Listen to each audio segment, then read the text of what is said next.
చెప్తారు పింకీ. అక్క పింకీ బైబిల్లో బాలుడు నడవలసిన త్రోవలో వాడు నడవాలక్క.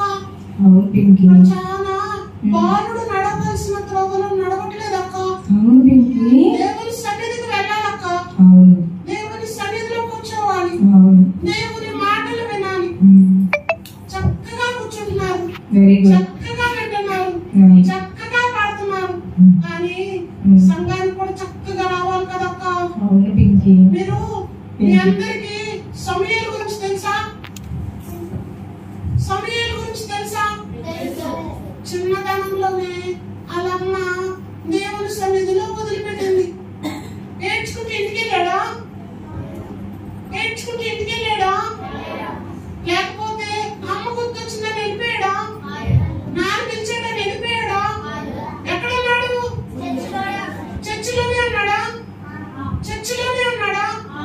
మరి చర్చిలో ఉంటే దేవుడు ఆశీర్వదించాడా లేదా? మరి మీరు కూడా చర్చిలో ఉండాలా?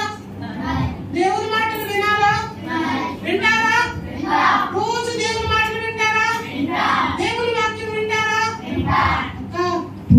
పిల్లలందరూ అబద్ధాలు చెప్తున్నారా అక్క? అబద్ధాలు కాదు పింకీ, నిజమే మాట్లాడుతున్నారు పిల్లలు. నిజంగా ఉంటారా? ఈ అన్నయ్య ఉంటాడా? ఈ అన్నయ్య ఉంటాడా? ఉంటావా? అక్క పింకీ అందరూ ఉంటారా?